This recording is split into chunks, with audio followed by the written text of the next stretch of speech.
योग वशिष्ठ महारामायण सुनते रहने के लिए हमारे चैनल को सब्सक्राइब करें और बेल आइकन जरूर दबाएं।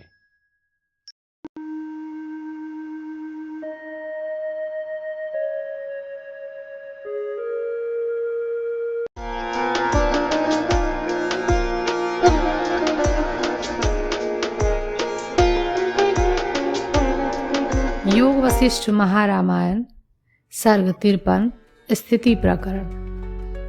जगत संकल्प से कल्पित है, इस अर्थ में दृष्टांतभूत खोथ राजा के उपाख्यान के तात्पर्य का विस्तार पूर्वक वर्णन। श्री वशिष्ठ जी ने कहा, हे श्री रामचंद्र जी, वहाँ जम्बू द्वीप में अर्धरात्रि के समय कदम्ब वृक्ष की चोटी पर कदम्ब के शिरोभूषण की तरह बैठे हुए पवित्र अंतःकरण वाले पिता से पुत्र ने पूछा, हे तात, खोथ नाम से प्रख्यात उत्तम आकृति वाला कौन सा वह राजा है? आपने मुझसे यह क्या कहा, इसे आप यथार्थ रूप से कहिए। यथाश्रुत अर्थ में तात्पर्य नहीं है, किंतु अन्य अर्थ में तात्पर्य है, ऐसा तुमने कैसे जाना? ऐसा यदि कहे तो पुरंग भविष्य निर्माणं किंचित यामिति निश्चला। इस उक्ति में भविष्यत्व और वर्तमानत्व के योग पद्य का विरोध होने से उसका अर्थ अन्वित नहीं दिखाई देता, यह कहते हैं। कहाँ भविष्य में नगर का निर्माण और कहाँ वर्तमान काल में उसकी गम्यता, इन दोनों अर्थों के विरुद्ध होने के कारण आपका वचन मेरे मोह के लिए हो रहा है। दासूर ने कहा, हे पुत्र सुनो, यथार्थ यह मैं तुमसे कहता हूँ, जिससे तुम इस संसार चक्र के तत्व को जान जाओगे। परमार्थ सत्ता शून्य अज्ञान से उत्पन्न, अतएव मायामय विस्तृत इस संसार की इस स्थिति का मैंने इस प्रकार परोक्ष रूप से वर्णन किया है। परमाकाश से उत्पन्न हुआ संकल्प खोथ कहा जाता है। वह अपने संकल्प से उत्पन्न प्रवृत्ति की वासना के प्रादुर्भाव से ही उत्पन्न होता है और निवृत्ति वासना की दृढ़ता से स्वयं विलीन हो जाता है। यह विशाल सारा जगत उसका परिणाम है, क्योंकि संकल्प के उत्पन्न होने पर उत्पन्न होता है और संकल्प के नष्ट होने पर नष्ट हो जाता है। यदि कोई शंका करे, ब्रह्मा विष्णु आदि से जगत की उत्पत्ति हुई है, ऐसा सुना जाता है, फिर कैसे आप अन्य से उसकी उत्पत्ति कहते हैं? तो इस पर कहते हैं, जैसे लोग शाखाओं को वृक्षों के अवयव मानते हैं, जैसे शिखरों को पर्वतों के अवयव मानते हैं, वैसे ही ब्रह्मा विष्णु इंद्र रुद्र आदि को संकल्प के ही अवयव जानते हैं। तीनों कालों में जगत के अभाव से युक्त ब्रह्म में उसने इस त्रिजगत रूपी घर को बना रखा है। और चेतन संकल्प में जगत निर्माण शक्ति कहाँ से आई, ऐसी शंका नहीं करनी चाहिए, क्योंकि अधिष्ठान भूत चैतन्य के अनुग्रह से उसने चेतन विरंच के स्वरूप को प्राप्त कर त्रिजगत रूपी नगर को बनाया है।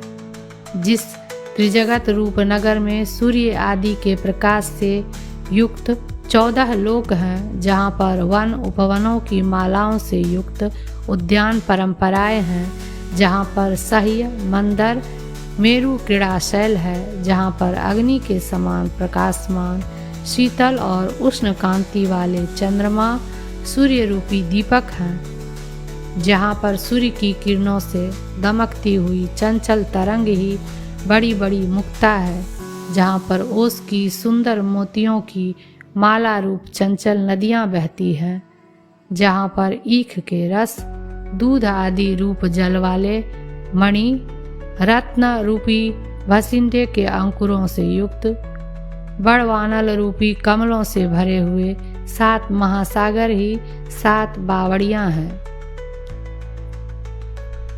ऊर्ध्वाधो गति रूपेण वाणी मार्गेण संकुलम। शास्त्रीय कर्मों से ऊर्ध्व गति होती है और शास्त्रीय कर्मों से अधोगति होती है। इस प्रकार के व्यापारी मार्ग से परिपूर्ण सा जो पहले कहा था उसका अर्थ कहते हैं। नीचे पृथ्वी पर तथा ऊपर आकाश में पुण्य और पाप ही जिनकी धन संपत्ति है, उन कर्म और उपासना में अधिकारी श्रेष्ठ पुरुषों, देवताओं और मलेच्छ देश में रहने वाले कर्माधिकार से रहित पुरुषों के क्रय विक्रय जिस पुर में होते हैं।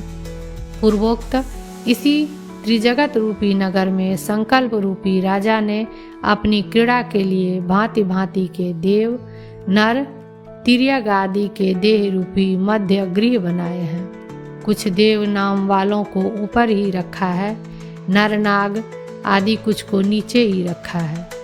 उसने प्राणों के प्रवाह से चल रहे मांस रूपी मिट्टी के बने हुए सफ़ेद अस्थि रूपी लकड़ी वाले तेल उपटन आदि से चिकने और निर्मल विविध प्रकार के जीव बनाए हैं। कोई चिरकाल में नष्ट होते हैं, कोई शीघ्र नष्ट होने वाले हैं। किन्हीं की केश रूपी तृणों की वृद्धि से आच्छादन शोभा बनाई गई है।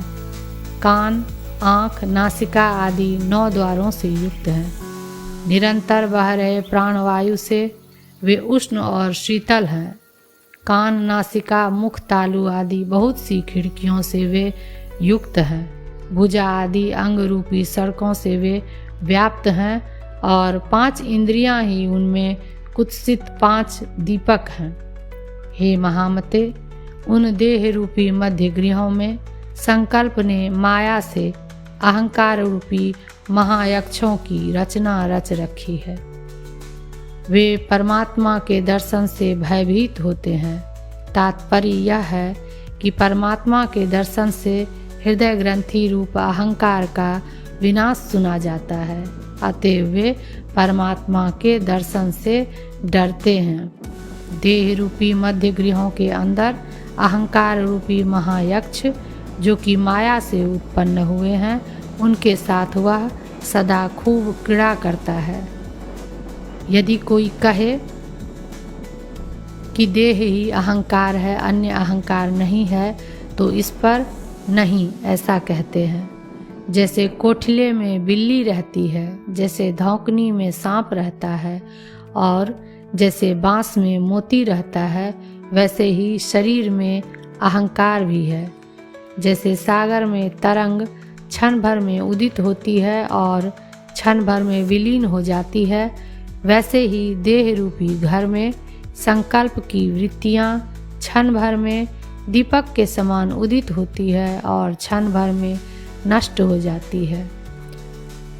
तस्येच्छा जायते इत्यादि के तात्पर्य का पुत्र द्वारा उक्त विरोध के परिहार से वर्णन करते हैं।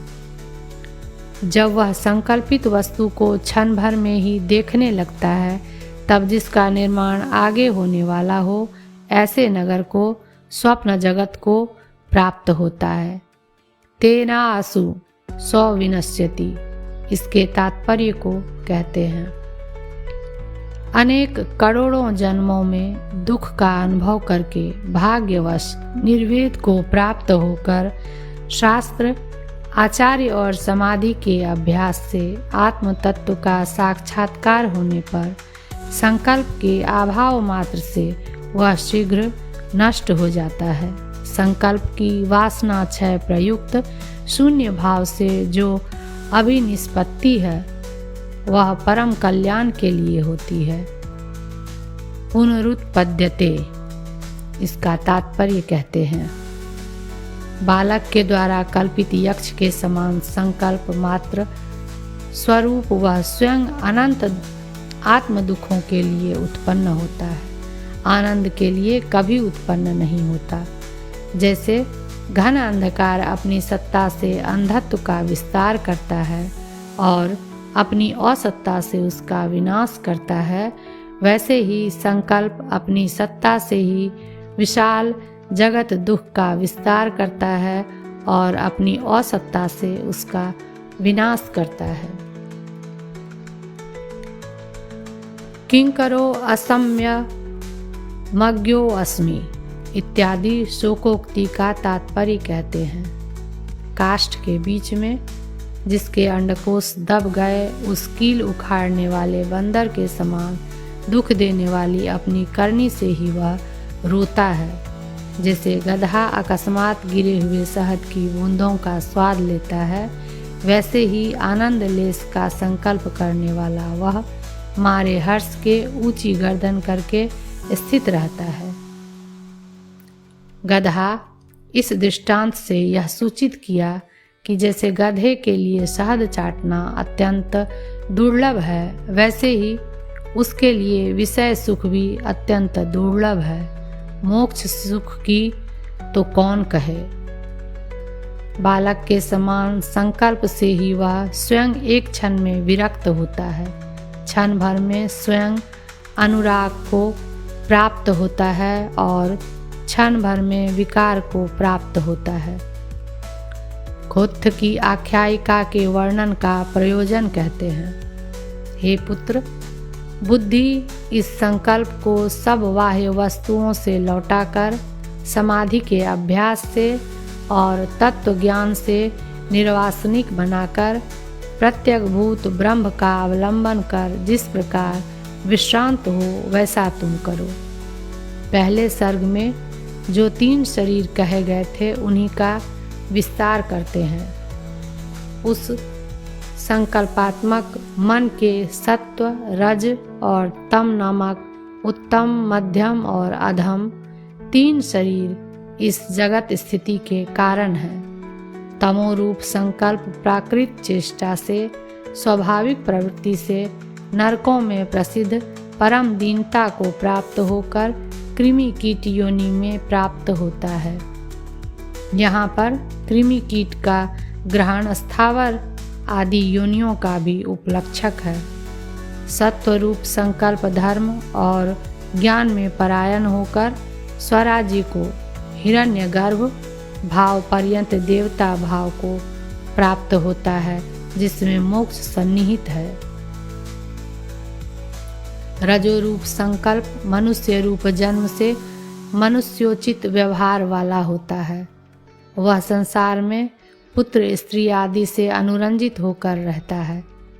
हे महामते, 3 प्रकार के इस स्वरूप को त्याग कर संकल्प आत्यंतिक संकल्पोच्छेद होने पर मोक्ष रूप परम पद को प्राप्त होता है। संकल्प के क्षय में कौन उपाय है, ऐसा प्रश्न होने पर उसे कहते हैं। हे पुत्र, सब बाह्य दृष्टियों का त्याग करके मन से मन का नियमन करके तुम बाह्य और अभ्यंतर पदार्थों के साथ संकल्पों का विनाश करो। यदि कोई शंका करे कि संकल्प का विनाश दुष्कर है, अन्य किसी उपाय का मोक्ष के लिए उपदेश दीजिए, तो इस पर अन्य उपाय नहीं है, ऐसा कहते हैं। यदि हजारों वर्षों तक तुम घोर तपस्या करो, यदि अपने शरीर को शिला पर पटक कर चूर चूर कर डालो, यदि अग्नि में प्रवेश करो अथवा बड़वानल में प्रवेश करो, गड्ढे में गिरो, यदि खड्गधारा के वेग में प्रवेश करो, यदि साक्षात शिव जी तुम्हें उपदेश देने वाले हो अथवा साक्षात विष्णु उपदेश कहे या भगवान ब्रह्मा उपदेशक हो अथवा अत्यंत दयालु श्री दत्तात्रेय उपदेशक हो, चाहे तुम पाताल में रहो, चाहे पृथ्वी पर रहो, चाहे स्वर्ग में ही क्यों न रहो, तुम्हारे लिए संकल्प की शांति के सिवा दूसरा उपाय नहीं है। वह संकल्प की निवृत्ति ब्रह्म स्वरूप ही है, इस आशय से कहते हैं। बाध रहित अविकारी परम पवित्र सुख रूप संकल्प की निवृत्ति के लिए साधन चातुष्ट संपत्ति, श्रवण, मनन तथा निधि ध्यासन रूप परम यत्न पौरुष से करो। यदि कोई शंका करे कि एकमात्र संकल्प के नष्ट होने पर संपूर्ण जगत रूप बंधन की निवृत्ति कैसे होती है, तो इस पर कहते हैं, हे निष्पाप, संपूर्ण पदार्थ संकल्प रूपी सूत्र में गुथे हुए हैं। संकल्प रूपी सूत्र के टूटने पर छिन्न भिन्न हुए पदार्थ न मालूम कहाँ चले जाते हैं। भाव यह है कि आरोपित पदार्थों की अधिष्ठान में प्रतीति होती है, उनके अन्यत्र गमन की प्रसिद्धि नहीं है।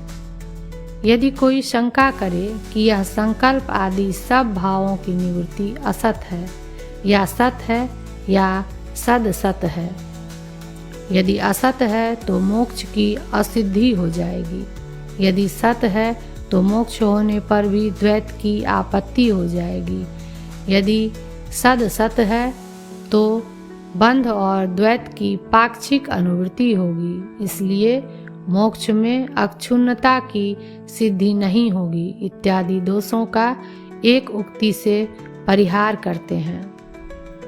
असत सत सदसत सब विकल्प संकल्प से ही पदार्थों के साथ उत्पन्न हुए हैं। वे संकल्प का ही सद रूप से विकल्प करने के लिए समर्थ नहीं है।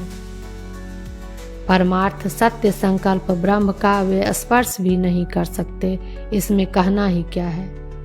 कार्य जहाँ पर अपने से संबंध रखने वाले आंतर कारण में कुंठित होते हैं, वहाँ पर असंग परमात्मा में तो उनके कुंठी भाव का क्या कहना है। जिसका जैसा संकल्प किया जाता है वह क्षण भर में वैसा हो जाता है। इसलिए हे तत्वज्ञ, तुम कभी भी किसी भी वस्तु का संकल्प मत करो। संकल्प से रहित तुम जो व्यवहार जैसे प्राप्त हो वैसे उसमें तत्पर हो, क्योंकि संकल्प का क्षय होने पर चित्त जीव चैत्य की अर्थात ब्रह्म की ओर आकृष्ट हो जाता है। मोक्ष का संपादन यदि न किया जाए तो क्या क्षति है, ऐसा यदि कोई कहे तो उस पर कहते हैं सत्य एकत्व स्वभाव ब्रह्म, असत्य मायावश देवता, मनुष्य तिर्यक आदि 84 लाख योनियों द्वारा तत् प्राणियों के रूप से उत्पन्न होकर व्यर्थ ही जगत दुख का अनुभव करता है। यह उसके स्वरूपानुरूप नहीं है। हे निष्पाप, नाना योनियों में जन्म के लिए दुखार्थ पुनः पुनः उस मरण से तुम्हें क्या लाभ है। जो दुख के लिए नहीं होता, विद्वान लोग उसी का आश्रय लेते हैं, अन्य का नहीं लेते। तो मुझे क्या करना चाहिए? यदि ऐसा पुत्र की ओर से प्रश्न हो तो उस पर कहते हैं सुसुप्त चित्त वृत्ति वाले होकर तत्वज्ञता को प्राप्त करके मूलोच्छेद पूर्वक संपूर्ण विकल्पों को दूर कर जो अद्वितीय मोक्ष नामक पद है उसे निरतिशय आनंद की प्राप्ति के लिए प्रयत्न पूर्वक प्राप्त करो। 53वां सर्ग समाप्त।